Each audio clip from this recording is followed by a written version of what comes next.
अच्छा, एक चीज़ पूछना चाहता हूँ, अभी 3 राज्य में आपकी जीत हुई है, सरकार भी बना रहे हैं। जीत होने के बाद तरह तरह की बातें आ रही हैं, नीतीश जी कुछ कह रहे हैं, दिग्विजय सिंह कुछ कह रहे हैं कि एनडीए कराते तो शायद ये परिणाम नहीं आता। तो आप क्या कहना चाहते हैं? देखिए, ये लोग जो लोग बात कर रहे हैं ना इंडिया अलायंस के बारे में, रिजल्ट तो सामने है। तो तीनों प्रदेश में अगर आप देखिए, चाहे वो राजस्थान हो, छत्तीसगढ़ हो, मध्य प्रदेश हो, तो राजस्थान में और छत्तीसगढ़ में तो कांग्रेस सरकार थी और दोनों मुख्यमंत्री का अपना एक चेहरा था, चाहे गहलोत साहब हो चाहे बघेल साहब हो। तो ये 2 स्टेट में तो इनकी बड़ी मजबूत सरकारें थी और वहां पर जो ही लोग बात बोल रहे हैं, आप बता रहे हैं आपने नीतीश बाबू को बोला, तो राजस्थान में या छत्तीसगढ़ में जेडीयू तो है नहीं, मध्य प्रदेश में जेडीयू है नहीं। समाजवादी पार्टी की जहाँ तक बात है तो समाजवादी पार्टी कभी मध्य प्रदेश में चुनाव लड़ती थी, उनके कभी कभी 1-2 विधायक जीत भी जाते थे। तो अगर इनको साथ रखते भी कर कांग्रेस वाले, तो आपने देखा ना कि नीतीश बाबू के पार्टी के 9-10 कैंडिडेट लड़े मध्य प्रदेश में, वोट कितना है जी, किसी को 43, किसी को 45। तो साथ रहते तो क्या होता, ये वोट ट्रांसफर होता नहीं। देखिए, उन राज्यों में जिन पार्टियों का नाम आप बोल रहे हैं इनकी कोई हैसियत नहीं थी और स्वाभाविक है कि भाई कांग्रेस पार्टी की 2 राज्यों में सरकार थी, तो उनका था कि भाई हमारे भाई बड़े कद्दावर नेता हैं, तो सरकार बना लेंगे। लेकिन आप जानते हैं कि आज की तारीख में राजस्थान में तो आप जानते हैं हर एक 5 साल बाद सरकार बन जाती है। और फिर जो भ्रष्टाचार का मामला आ गया, आपके छत्तीसगढ़ में भ्रष्टाचार का मामला आ गया, तो इसलिए ये जो कह रहे हैं कि साहब ममता बनर्जी भी बोल रही है कि अगर एनडीए अलायंस लड़ता साथ में, ऐसा कुछ नहीं। देखिए, क्षेत्रीय पार्टी का प्रभाव अपने प्रदेश में, तो आप बताइए छत्तीसगढ़ में कौन क्षेत्रीय पार्टी है, मध्य प्रदेश में कौन क्षेत्रीय पार्टी है, राजस्थान में कौन क्षेत्रीय पार्टी, कोई नहीं। तो इसलिए वहां कांग्रेस ही टक्कर दे सकती थी और कांग्रेस ने टक्कर दिया, ऐसा नहीं है, सेकंड पोजीशन पर तो वही है ना। तो ये लोग जो देखिए कांग्रेस पर दबाव बनाने के लिए इस प्रकार की बात करते हैं जो उचित नहीं, ताकि हमको भी कुछ मिल जाए। क्या मिलेगा साहब? देखिए, राजनीति में ताकत जो है ना वो जनता देती है और जनता अगर ताकत देगी तो आप सत्ता में रहिएगा, आप सरकार चलाइएगा, और जनता ताकत नहीं देगी तो आपको विपक्ष में रह करके जनता की सेवा करनी है। अच्छा, अब आगे 2024 और 25 है, इसमें क्या रहेगा बीजेपी का? देखिए, स्वाभाविक है कि अभी जो आपने देखा कि जो चुनाव हुए तो उसमें जो भारतीय जनता पार्टी का प्रदर्शन बहुत अच्छा है और खास करके प्रधानमंत्री के नेतृत्व में जिस प्रकार से लोगों ने वहाँ कैंपेन चलाया, जो काम हुआ है उसको सामने लोगों को रखा, तो जो अब 2024 में तो बहुत समय बाकी नहीं रहा, 2024 में तो स्पष्ट दिख रही है स्थिति ना कि जो खास करके जहाँ जो जिसको आप कहते हैं हिंदी क्षेत्र है, वहाँ पर बीजेपी मजबूत रही है, मजबूत है और आगे चुनाव भी मजबूत रहेगी।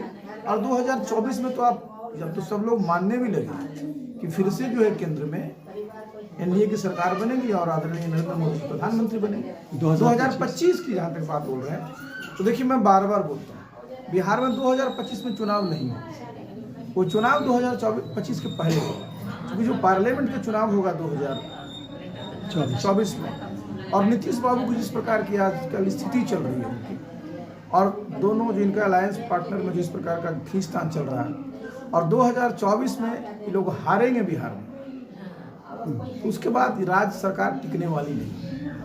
तो 2025 नहीं बल्कि 2025 के पहले बिहार में चुनाव होगा और बिहार में भी यहाँ बीजेपी के नेतृत्व में एनडीए की सरकार बनेगी, अगला जो भी असेंबली चुनाव होगा। अच्छा, एक चीज़, अभी आपके यहाँ एक प्रोग्राम था, बहुत अच्छा प्रोग्राम था, उसमें लगभग 500,000 के लगभग मुस्लिम समुदाय के लोग गए थे, मीटिंग हुई थी, उससे लगा कि लोग बीजेपी में सड़ रहे हैं मुस्लिम लोग, तो क्या लग रहा है आपको? देखिए, एक बात आप कर देखिए कि आप जितने भी सरकार के कार्यक्रम, एक बात पहले समझिए कि जब से प्रधानमंत्री नरेंद्र मोदी जी हैं, आपने देश में कहीं नहीं देखा होगा, जो चाहे बीजेपी के भी प्रदेश हैं, वहाँ कहीं भी आज की तारीख में न तो जातीय हिंसा है न सांप्रदायिक हिंसा है। देखिएगा, बिल्कुल सामाजिक सद्भाव है, सांप्रदायिक सौहार्द है, भाईचारा है, और जितने विकास के कार्यक्रम हैं अब आप ले लीजिए किसान सम्मान निधि, 6,000 रुपया किसान को 3 किस्त मिलता है। उसमें कोई भेदभाव नहीं है जी, ये हिंदू है, ये मुसलमान है, ये अगड़ा है, ये पिछड़ा है, सबको मिलता है। अब आप देखिए अभी जितने तरह की छात्रवृत्ति सब दी जाती है, अब 5 किलो अनाज, ये दुनिया में पहला भारतवर्ष देश है जहाँ 81 करोड़ से ज़्यादा लोगों को प्रति महीने 5 किलो अनाज मुफ्त में मिलता है।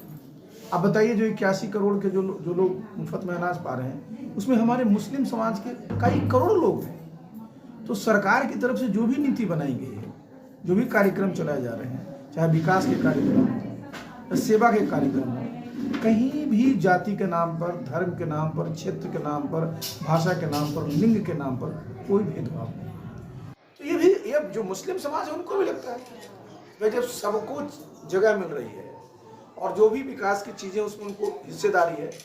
देखिए राजनीति में अगर आप कटे कटे रहिएगा ना, तो फिर आपका जो एक मनोबल है ना वो टूटता है।